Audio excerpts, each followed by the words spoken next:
Nos acompaña Jorge del Castillo, expresidente justamente del Consejo de Ministros, para conversar de esta reunión. Jorge, bienvenido. ¿Qué Gracias por estar días. con nosotros. No, estupendo. Creo que algunas damas fueron invitadas. Ok. Inclusive también, aparte de las mencionadas, a Rosario Fernández, pero por razones personales, que tenían compromisos antelados, ¿no? Nadie que rechazara la reunión. Pero en todo caso, yo diría que esta es la primera reunión de mayor profundidad política, ¿no? que tiene el gobierno. Ha dado este paso, me parece interesante, porque además no es un tema de echarle salvavidas al gobierno, pero eso no hemos sido, ¿eh? Creo que muchos de los que hemos estado ahí hemos sido bastante críticos y hemos puesto algunos temas subrayados y con resaltador para que reaccione el gobierno. Pero estamos pensando en el país.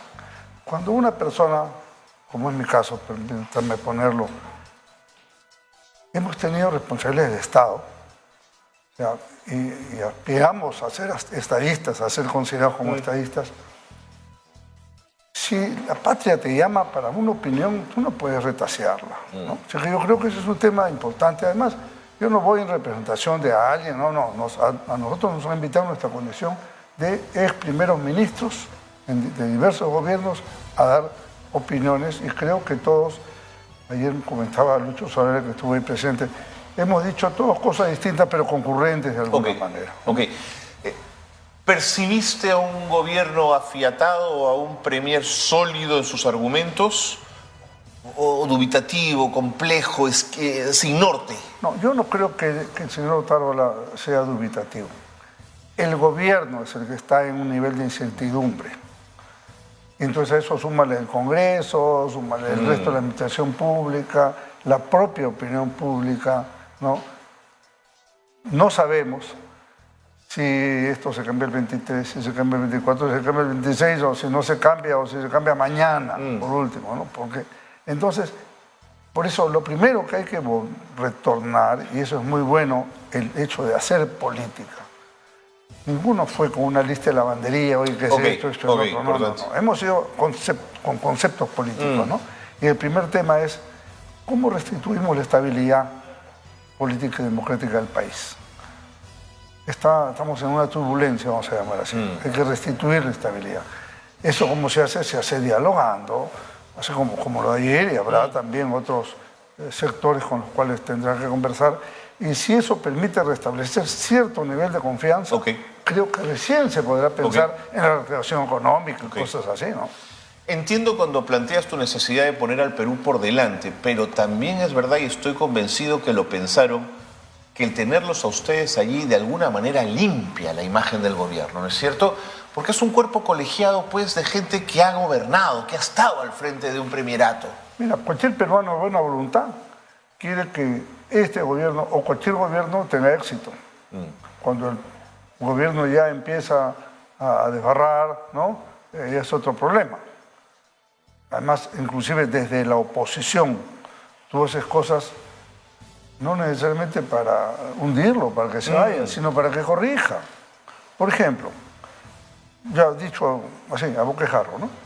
Señor primer ministro, si la presidenta Dina Boluarte no tiene claridad en estas imputaciones o en estos entreveros que la están metiendo, pues está diciendo las verdades recortadas, a medias, ¿no? O sea, se nota que no hay transparencia. Se nota. ¿No? Se nota. Entonces, si ella no es clara, si ha conocido a Chimabucuro y a quien sea, y ha tenido algún tipo de contacto, que lo diga. Se sabrá entender. Porque yo hasta ahora lo que he escuchado, que pagó un pasaje, que pagó un almuerzo, que me parece una tontería, ¿no?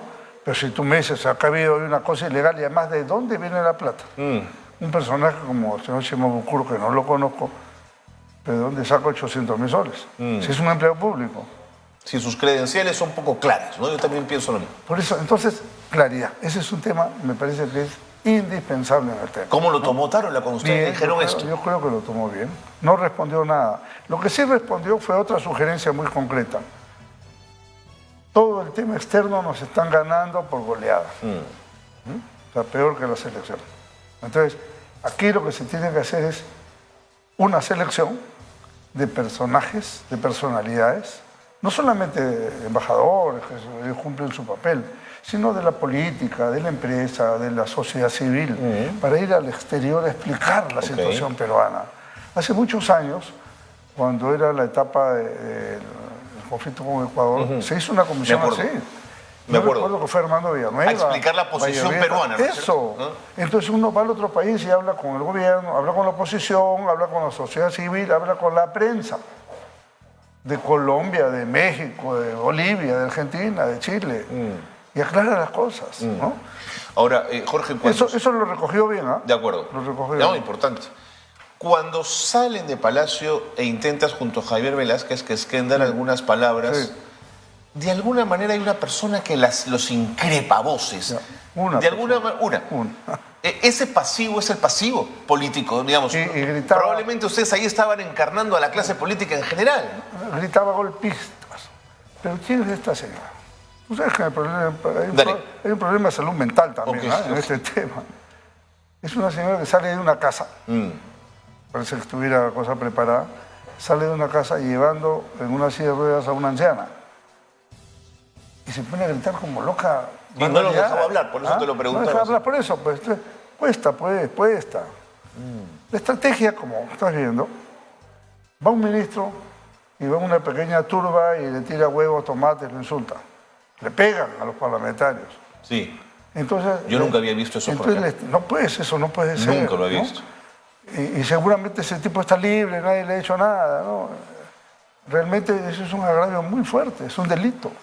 Entonces, la estrategia de esta gente, de lo de Pedro Castillo y compañía, es como le ha fallado lo masivo, ahora te meten esas pequeñas cosas. Entonces, una señora, si tú la tocas, es un escandalazo, ¿no? Entonces, bueno, ya gritó, ¿qué vamos a hacer, pues, señora, que le den su, no sé, que se serene de alguna manera?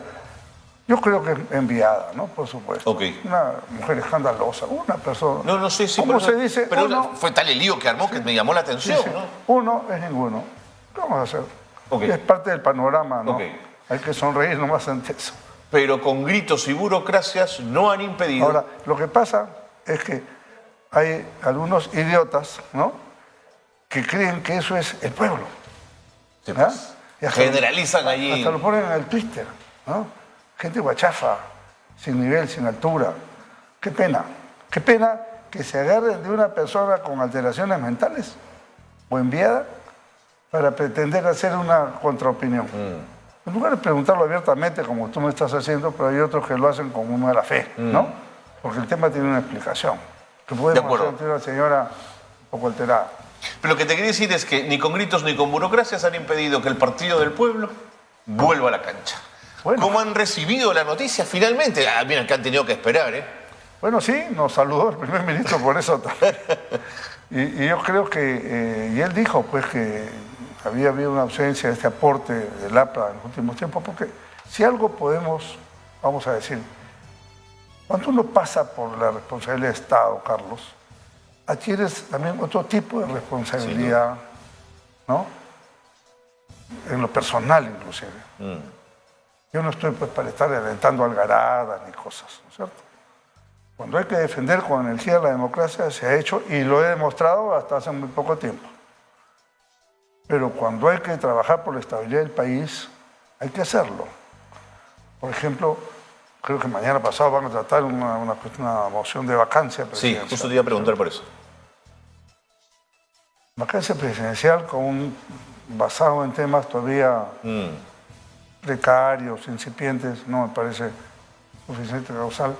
Y más bien yo veo un ánimo de querer siempre estar moviendo el tema, ¿no? Pero es que la vacancia nunca estuvo en el juego político, Jorge, hasta los últimos 6 años. Mira, existía en la Constitución, en las diversas constituciones, vamos a decir 200 años, se había usado una o dos veces. Así es. ¿no? Y ahora resulta que se usa, pero como con pase de futbolista, ¿no es cierto? Entonces, hemos tenido 6 presidentes en 6 años. Entonces, si vamos a una clase 7 y la estrategia roja es contra Williams también. Entonces, la siguiente vacancia sería de Williams, 7, 8. Y entraríamos al 9º presidente en 7 años. No pues. No hay país que resista eso. Así que nos quejamos nosotros de que no hay seguridad ciudadana, pues no hay seguridad ciudadana sostenible, No, pues, con no hay 7 continuidad en las políticas públicas, así es. ministros del Es muy Interior, difícil. con comandantes generales de la policía que los vacan, que los sacan, que renuncian o que destituyen. Entonces, el requisito esencial es estabilidad. O sea, yo creo que hay que hacer política para restablecer la paz al país, serenar al país, recuperar la autoridad, pero la autoridad no es bala, no es muerte. La buen autoridad es punto. autoridad. Exactamente. ¿No es cierto? Entonces, creo que ese es un tema, para eso hay mecanismos, para eso hay fiscalía, jueces, la propia policía, ¿no? ¿Se pudo hablar de los muertos con Otárola? Sí, claro. Por ejemplo, se le pidió, más de uno. Y yo también. Señor, no ha habido claridad, ni transparencia, ni explicación al tema de los muertos. Sí, señor. El Estado tiene, el gobierno tiene el deber de explicar.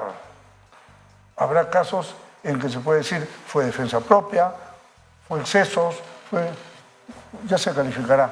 Son casos por casos, pero no han explicado ni caso por caso ni globalmente. Al punto que organismos de Naciones Unidas nos están pidiendo Sí, explicaciones. señor. El Comité de Naciones Unidas lo está pidiendo. Que el deber era explicarle al pueblo peruano. Y luego se le mandas una copia a ellos, pero no al revés.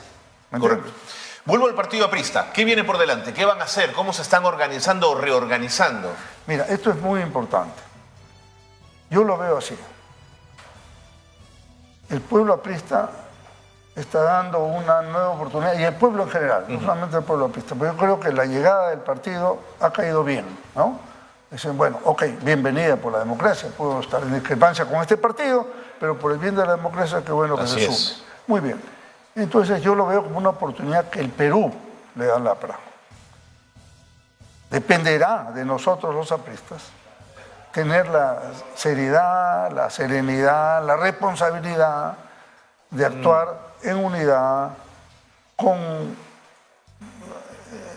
vamos a decir así, teniendo presente la memoria de nuestros mártires, de cuánta gente que se ha sacrificado su vida completa por el APRA, ¿no? Desde la Torre, que crea la doctrina y que él mismo sufre prisión y persecución y exilio. Los apristas, ¿no?, asesinados durante los años de la violencia, Jorge. Asesinados en el 32 en Trujillo, asesinados en Cajamarca, en Huaraz, en Ayacucho, en Huancavelica. Más de 1.214 muertos por el senderismo en la última etapa, ¿no? Entonces, esa sangre, ese sacrificio de personas no puede quedar pues en un tema a la criolla, no. Pero coincidirás conmigo que un partido de masas hoy se enfrenta a retos muy complejos que quizás 20 o 30 años atrás no estaban presentes. ¿Cómo repensar un partido en la globalización y en la modernidad? Mira, esto coincide, el bajón de los partidos, por llamarlo de alguna manera, y que no es solamente el Perú. Seguro. Seguro. Antes había pues en Colombia el Partido Liberal, el Partido Conservador, no queda polvo de eso. En Chile había el Partido Demócrata Cristiano, el Partido Socialista, nada. En Argentina el radical, eso, nada, ¿no? Que el peronismo. Que el peronismo como un sentimiento. No es un partido, es una cosa que va de aquí para allá. Entonces, bueno, es un fenómeno. Entonces, ¿por qué? Porque en la revolución científica tecnológica sustituye a la representación que los partidos hacían. Y la representación no solamente de los partidos, de los colegios profesionales, de los sindicatos, ¿no? Los sindicatos están reducidos a la mínima expresión, no me digan, ¿no? ¿Qué representa un sindicato? 5%. Los partidos todos juntos, ¿qué serán? 5%. ¿Por qué? Porque ahora con este aparatito tú te puedes comunicar con quien quieras y va y vuelta. Le mandas un tuit al primer ministro, de repente te contesta, ¿no? Entonces, eso ha reducido el factor representación. Pero a su vez la sociedad ha evolucionado. Por ejemplo, el sector emergente del país. ¿Quién lo representa? Nadie. La verdad es que nadie. Porque además es tan disperso, pero tan fuerte en su capacidad productiva y laboral, que no está en sindicatos. Porque son pequeñas empresas familiares, de amigos. Y esa es la fuerza laboral hoy del Perú. Entonces, los partidos tenemos el deber de explicar varias cosas. Esa es una forma de asociarse, pero también explicarle a la ciudadanía lo siguiente. Y acá tiene mucho que ver con los prerequisitos del jurado de elecciones que nos han puesto, ¿no? Un partido político es la suma de ideas y la conjunción de personas alrededor de esa visión. En los últimos tiempos eso se ha dejado de lado porque se ha denostado demasiado los partidos. Entonces han empezado a aparecer agrupaciones. Franquicias, ¿no? Sin ideas, Así sin es, ideología, desastre. no hay una doctrina. Entonces, con el argumento de que queremos renovación, nuevos y rostros nuevos, bueno, desastre, como tú dices, desastre, en el sentido literal de la palabra. Y hemos ido así, de más a menos, a menos, a menos. Entonces la gente empieza a darse y dice nuestro deber mostrar lo que es mejor. Oye, mejor es tener menos partidos con ideas y nosotros votaremos para que la alternancia democrática nos permita escoger. Acá queremos un partido un poco más a la derecha, un poco más a la izquierda, un partido de centro, en fin, cada uno escogerá, ¿no es cierto? Y la Constitución es el marco que permite desarrollar esas políticas, no tienes que cambiarla cada vez que entra un gobierno. Entonces, la bondad de la política, bien entendida, sanamente, como vocación de servicio y no de servirse, creo que tiene que ser reivindicada. Eso me parece estupendo. Ahora, cuando hablamos del APRA también estoy pensando en el PPC y estoy pensando en Acción Popular, ¿no es cierto? Por supuesto. Y más, me voy más allá y pienso en el Partido Comunista, por ejemplo. ¿Por qué no? Toda la vida existió. Pensaban distinto. Grandes enemigos de ustedes. Pero sin duda. Claro. Pero mira, grandes enemigos, hasta que en la Constitución, ¿no? Del 79, Águila de la Torre los conoció y lo conocieron a Águila de la Torre. Es que allí pues se liman las asperezas. Entonces, ¿no? Empezando por el doctor Bedoya, que fue tan generoso de ceder la presidencia, pese a que la izquierda le ponía canto de sirena, pero a la vez después Hugo Blanco, Javier Canseco, Jorge del Prado, el secretario general del Partido Comunista por más de 50 años, Cornejo Chávez, ¿no? ¿Cómo no nos conocimos antes, no? Porque a veces en la disputa del día a día se pierde el valor de las cosas. Entonces, eso es lo que falta, más diálogo. No hay diálogo político en el Perú. No existe. Por eso digo, lo de ayer ha sido muy importante. Porque dice, hemos hecho un mayor nivel de intercambio de ideas. Así que en eso tengo que reconocer la iniciativa del doctor Otárola, del primer ministro, agradecer su invitación y por supuesto decir al pueblo peruano, hemos ido a conversar, no a pactar, como diría Ramiro Prelé. Hemos ido a conversar. De acuerdo. Y un partido de Estado como el APRA tiene el deber, ¿no?, de poner a sus representantes en una opción de esa naturaleza. Entiendo y valido los argumentos que ponen sobre la mesa para el debilitamiento de los partidos en función a la tecnología y a la irrupción de esta que reconfigura todo el panorama. Pero no quiero que se me pase poner en esta mesa el peso que tuvo el Fujimorato para dañar ese tejido social, Jorge. ¿Estás de acuerdo conmigo o soy muy severo? A ver, yo creo que el Fujimorato tuvo algunos hechos que causaron enorme daño y que no empezó necesariamente allí, en el Velascato. Hablaban de las cúpulas de los partidos, ¿no?, y crearon el Sinamos. Por supuesto. Entonces, el gobierno sacó spot contra los partidos. De acuerdo. Ahí empezó. El Sistema Nacional de Movilización Social quiso dañar a los partidos. Sí, claro. Después viene el fujimorismo, y el fujimorismo con la prensa chicha, que es uno de los daños más graves que se le ha hecho, ¿no? Entonces, porque generó un sentido común, ¿no? La prensa chicha. Que degeneró el sentimiento de la política y la propia información y denigró al periodismo, porque compró parte del periodismo. Sin duda. ¿No? Entonces, mira cómo va cambiando. Mientras Velasco expropiaba los medios, el fujimorismo expropiaba la voluntad de los dueños de los medios. Te entiendo. Y Vizcarra compraba los medios ya con dinero contante y sonante, que también es otra maniobra que sucedió, que también no hay que dejarla pasar por alto. Entonces, sin duda, yo que he sido muy crítico del fujimorismo y lo sigo haciendo, así como saludo al fujimorismo como partido democrático en la medida que sea democrático, también soy crítico con el enorme daño que se hizo, ¿no? Porque además corrompió, compraba parlamentarios. Siempre corrupta, pues, Jorge, claro, eso es innegable, ¿no? Obvio, ¿no? Entonces, ese daño moral, vamos a decir, que se hizo a la política, o sea, parlamentarios que se venden, sentados en una mesa con millones encima. Entonces, así como había dueños de canales, también había parlamentarios que recibían, ¿no? O pequeñas prebendas por $3.000, entregaban su alma al diablo, grabados todavía. Entonces, ese daño enorme, más hechos propios de corrupción, que tampoco vamos a taparlos, ¿cierto? Que también han existido en diversos partidos. Sin duda. Eso dañó la política. Creo que hay que reivindicar la política. La política es un acto noble de entrega. Cuando uno entrega su vida y te entrega 50, 60 años de tu vida a servir al país, no es para enriquecerte, por favor. Okay. Habrá gente que hace eso, sin duda, pero creo que hay mucha gente entregada a una causa, ¿no? Sin este regreso del partido aprista, aparece una figura como la de García, digamos, ¿no? Con sus luces y sus sombras, con sus cosas acertadas, pero también con creo, el enorme daño que pudo hacerlo en algún momento al partido, debilitándolo en su figura, ¿no es cierto? ¿Cómo te libras de un control de ese tipo dentro de una organización política? Yo no diría que control es la palabra, porque aquí nadie controla a nadie. Alan García es una figura importante en el país, con sus virtudes y defectos, ¿no? Pero en las sumas y en las restas.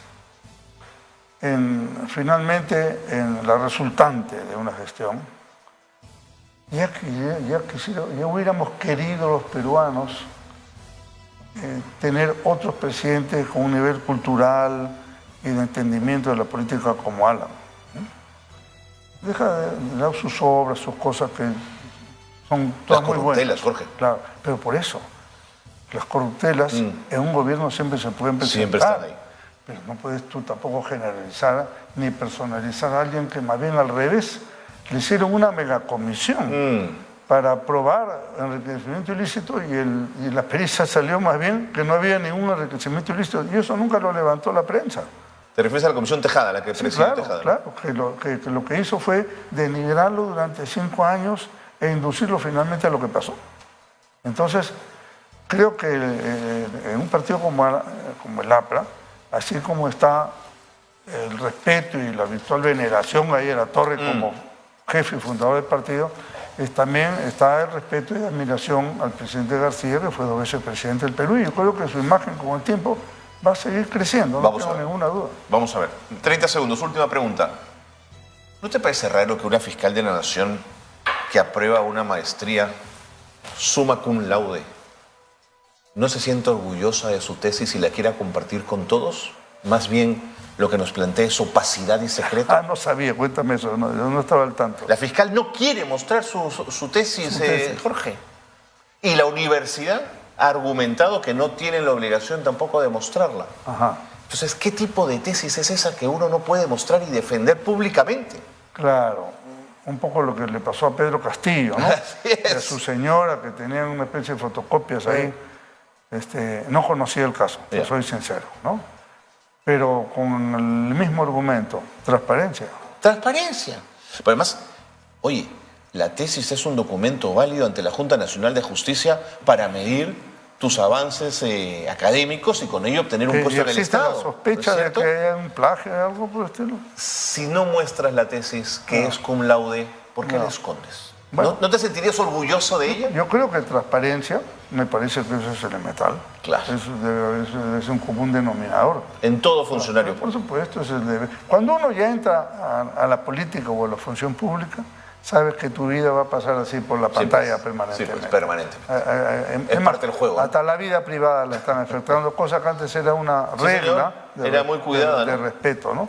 En algunos sitios no se hace así, pero creo que eso también hay que restituir. Hay varias cosas que hay que restituir en la política. Gracias por haber estado con nosotros, Jorge. Encantado, muy bien.